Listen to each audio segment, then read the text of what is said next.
the non-consensual experimentation is definitely real. There are far too many people who are being assaulted in this way, and it's variable as far as I can tell in the terms of a remote torture. Yeah. This is something that everyone needs to deal with. Sorry, Jeff. No, no, no. Go ahead. Continue on. So we need to deal with this, and the question is how, because many of the people who are being tortured are shunned by their family. The foremost in non-believers are their family members. And how does this come about? And of course, the psychiatrists and the psychiatric facilities don't believe them. How does that come about? Well, of course, the training uh, of all of the people in the mental health messed up business, don't learn anything about this electronic torture or the EMF or EEG heterodyning or anything. And as a neurologist, I naturally thought, well, I would know a little something about the brain, but that's not true because we don't learn anything about being saturated with EMF. We don't learn anything about non-consensual experimentation um, or the technologies that might cause people to act like they're crazy when they're not. And so the whole system is corrupted. And then the question is, how did that come about? Well, it's for sure in part due to money, because you don't get a job if you kind of pursue the truth. You really don't. You lose that little paycheck. And so it's a big problem, and we're going to have to just go at it one psychologist, a psychiatrist at a time. And when you find a crack, you put a crowbar in it and widen it, because most people, I think, want to do the right thing. They are not psychopaths, and it's pretty clear that or it would seem that we're actually at the top being controlled by psychopathic character disorders.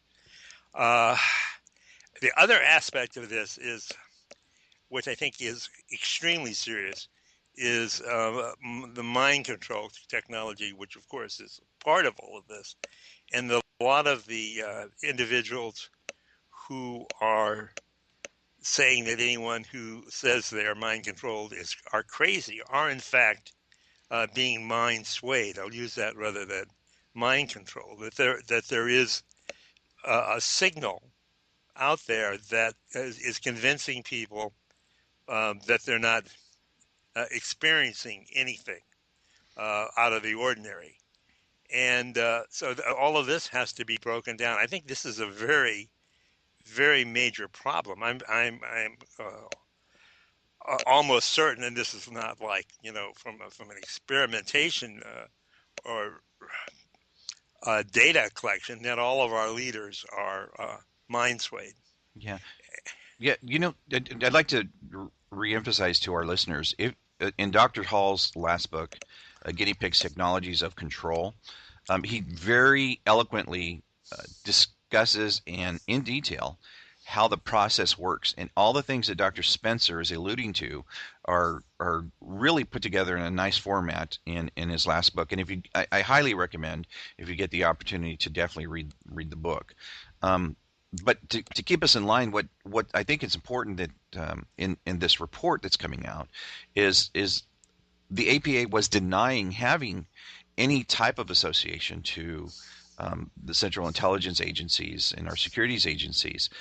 But then all these emails now come forth, and it clearly shows that they were invited and secretly took part in meeting with officials from the CIA and intelligence agencies to discuss ethics and national security. What is coming out of all of this, though, is that how there was purposeful deceit, and they were using former psychologists, and the names James Mitchell and Bruce Jessen um, comes up a lot. And these psychologists were hired as private contractors to set up the CIA interrogation program, including the waterboarding of prisoners. Okay, and what these guys were paid, these private subcontractors were paid, you know, in excess, I believe, of $60 million to do these types of things. And I guess here's the issue: are we breaching the line? The APA initially started to bring credibility to the profession, and more take it from a pseudoscience to a science based occupation. But Dr. Spencer, when you take an oath as a medical professional, does that oath say do no harm? Well, that was certainly there. That's what I was thinking in all of my training. And I went to Yale. I don't remember taking the oath. Maybe that's because Skull and Bones is based at Yale. but, but, but we all thought, well, we're going to be humanitarians. We're going to do things for humanity. You know, we're not like the lawyers. Well, yeah, but in fact, the way the system is put together, the suppression of knowledge, the censorship, and the punishment, that's really not what we're all about. We're not working for humanity anywhere as nearly as well as we should. And the ones who are doing the most are dropping out, being separate from the system. And I certainly not surprised by what is happening to the APA, because I'm sure that that's what they had in mind right at the beginning, or somebody in there who was putting it together had this plan was already in place. That you build something that it looks like it's ethical, it looks like it's truthful, it looks like it wants to find out what's going on, and then it's gradually corrupted to the point where I have a PhD in torture, you know, something like that. This is just the way the system has been put together, which indicates that it takes a long time for all this to come down. Yeah, and the interesting thing now is, now that Mitchell and Jessen's name has come up, the APA now is trying to disassociate themselves with them, and because of a recently disclosed email that showed that these two men attended a 2003 invite-only conference called the Science of Deception, and this was sponsored by the APA, the CIA, and the RAND Corporation to discuss the so-called enhanced interrogations. So it's almost hypocritical that the APA, who co-sponsored this, is now distancing themselves from these two members or former members of the APA. And this goes on and on and on and on. And I guess, Dr. Spencer, we could talk about this topic for several hours. But I think what's important that our listeners get here is that I would highly encourage you to read this article from Democracy Now! It was published May 5th, 2015. And the title is Emails Show American Psychological Association Secretly Worked with the Bush Administration to Enable Torture.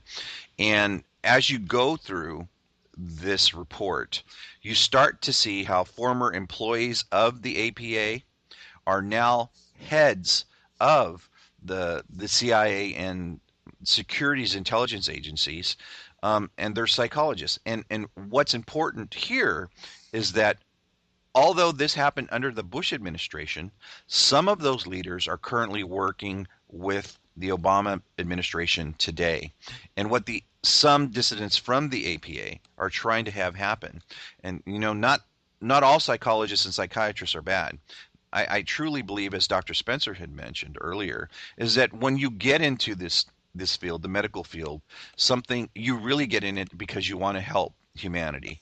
And I believe a lot of these psychologists and psychiatrists truly believe that that's what was happening.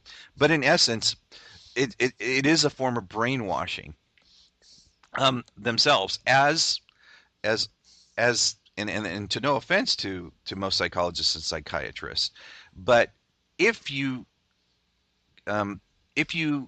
dissuade or move away from the mainstream thinkings and teachings, such as the DSM-5, if you dare to question it, then you yourself become part of that monster. You fall into that mental diagnosis in the DSM-5, and then you're force medicated. Your rights are taken away, and ultimately you're destroyed, and you're not even a second-class citizen. You're lower.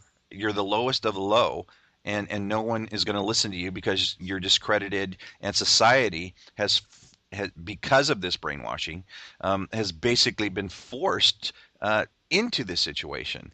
And I guess, Dr. Spencer, what is the solution here? Well, I think that we're dealing with a species, cruddy little species that lives in the dark. So we've got to shine the light on it. They don't like that, and they go away or they evaporate or go off to hell. So I think that we have to just uh, consistently work at getting the truth out there and getting the various forms of the messages. It's very important, that we somehow have the messages stated correctly. And I'm not going to say I know how to do this. I mean, if you put down all of the facts and all of the references, and then they just say, that doesn't mean anything. That. Yeah. And this is where I think the education system and the mind control come in, and there is a scientific method. That's really what it is, of asking questions, establishing a hypothesis, doing experimentation, and then the hypothesis advances to theory. But right now, a scientist is a form of priest. This is the way the thing is. He's a scientist. He has a white coat and a big paycheck, and you better believe what he tells you. Otherwise, you're in trouble. So it's a total corruption of the scientific method, or the burying the scientific method, which anyone can do. You try and find out the facts and see, does this allow you to create a scenario, a story that holds together and advances. But no, we just get dogma piled on top of dogma, and Yeah. that's the whole. This is consistent with a very very extensive talk on humanity, rather attack on humanity that is worldwide in nature, across languages and the whole business. I mean, I know people in Japan and in Europe, and the same thing is going on. It's a little bit different in Japan. Apparently, they tend to attack the entire family. Um, but it's basically, it's the technology is being used to torture the whole world. Yes, and it is a sad state of affairs. And what we typically see here in the United States, it's an attack on the individual. There is an algorithm. It's usually isolation. Then you deplete their resources, and then they lose their shelter, and then eventually they're considered that third and fourth class citizen where no one respects whatsoever. Um, and that's what we see here in the United States, and that we do see some similarities there in Europe. In Japan, where you're seeing the attack on the whole family, then what you're doing, you're basically destroying the reputation of generations. And so it's basically you speed up the process. But what I think in this report, what Nathaniel Raymond said, he said the Declaration of the Helsinki, the Declaration of Tokyo, the Nuremberg Code, U.S. law, the Geneva Conventions are not based on whether someone's a patient. He says it's based on whether someone's a human being.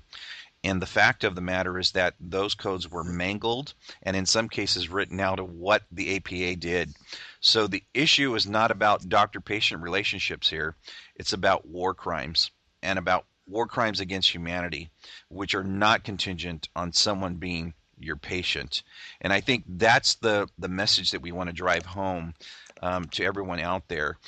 If you know of someone who may be a victim of non-consensual experimentation and or torture, there are some resources out there that you can reach out to. You can always contact us at www.icaact.org, and we can refer you to the appropriate person or groups that may be able to extend some help.